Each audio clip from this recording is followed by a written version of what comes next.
minutes before the start of the great debate, the format was still unsettled. Mr. Deedat unwillingly agreed to the unjust format of Dr. Shorrosh, leaving everything to Allah and the tossing of the coin. Dr. Shorrosh lost the toss, and the outcome of the debate we leave to you, the intelligent viewer, to decide. We have a notice. Between 1,000 and 2,000 people were unable to get in here tonight, and therefore they were reluctantly turned away by the police on the instruction of the authorities here because there was no room. In a debate of this nature, it's important that we understand the character of the meeting that we've come to. And I believe this is a historic occasion where those who come from a Christian perspective can listen to those who come from an Islamic perspective and vice versa. And I speak as chairman of this meeting. I am a committed Christian. My name is Clive Calver and I'm General Secretary of the Evangelical Alliance. For the purpose of this meeting, I will remain totally impartial and will seek to act in true British fashion as a neutral. We'll endeavour to do so for the next 2.5 hours. I do want to welcome you on behalf of both our participants who are thrilled that this hall is so full tonight. It's good that you've taken the time to come to this important occasion. You may be wondering when you yourselves would have an opportunity in participating in this debate. And after our two main speakers have delivered their initial address, there will be an opportunity for you to write down any question that you may wish to have answered on a piece of paper, and then the stewards will collect it and will bring it down here in order that it may be drawn impartially from a bin containing all the questions that we receive, and with whatever time we have left, such questions as can be answered will be answered. There are certain rules governing this debate. We would like to request that there be no cheering, that there be no overt partisan activities, no waving of banners or anything similar, and no chanting. That is because we believe this is an opportunity to learn and to hear, not just to shout for our respective positions. After the main speaker has spoken, you may greet his contribution from both sides with polite applause, which will not be extended. And we would ask you to observe that, and we would ask that those from both perspectives applaud both speakers. We are grateful to them for giving their time and their energies in coming to share in this important debate.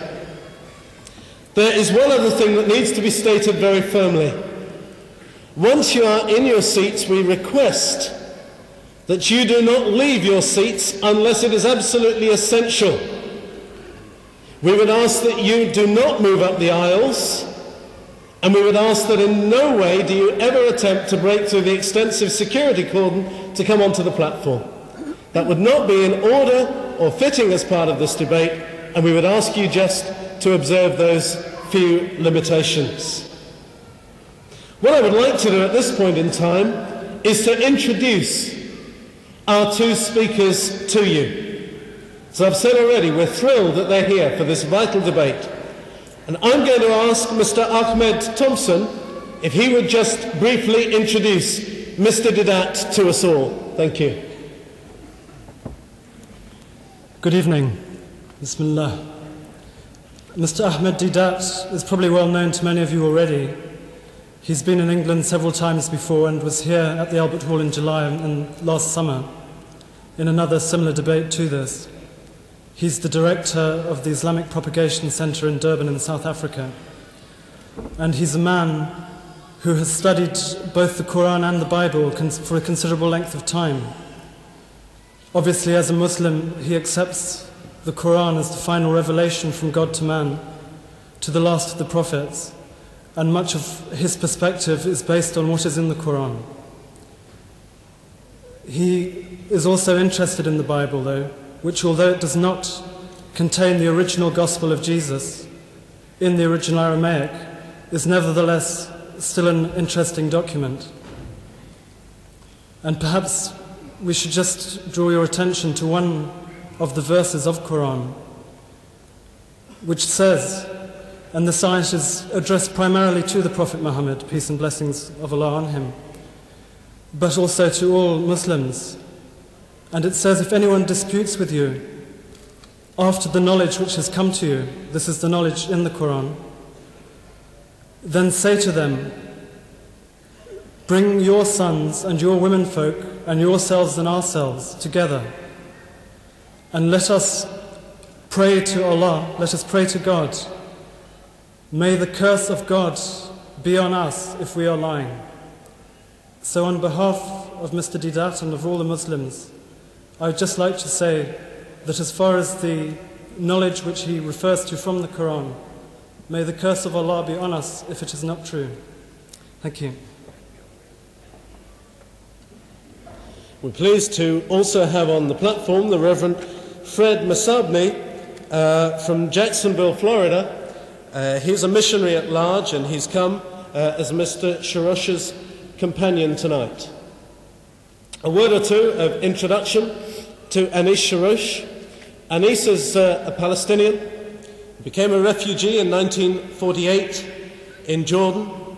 He went to the USA and studied in Mississippi, where he received the degrees of Bachelor of Arts and Bachelor of Divinity. He is married with 4 children, 3 boys and a girl, and has worked as a Christian evangelist since 1966. He lives in Mobile, Alabama, and possesses a further degree in the Doctorate of Ministries. And Anis is warmly welcome here tonight as well, having made the trip across the Atlantic. Before we toss the coin, this is the moment where we introduce the threats. Should anybody get really carried away, they will be carried away. This will not be done by either a Christian or a Muslim. It will be done by both. Because we are thrilled that the stewarding of this event is a cooperative venture as well. And so please, would you observe the regulations? Do not exceed what we have said. Do not attempt to come to the platform in any form. And please restrain yourselves. You may well hear things tonight that will be offensive to you from whichever position you may come. That, without being taken too far, is in the nature of the debate. We would urge you to accept that and recognize that the best testimony you can give for whichever position of faith you take will be seen in conduct, not in words. And however much you may wish to make a point in words, the attitude and conduct that we all have towards each other tonight will show far more of our faith than any words we might use. So let us act in courtesy and in gentle cooperation together tonight. That's going to be the spirit of this debate. That's the way we're going to handle it.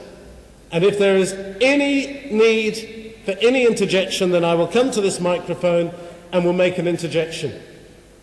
In a few moments, both our speakers are going to speak to us. They will speak for 50 minutes each. I will gently touch them on the elbow when they have 2 minutes left. 2 minutes left.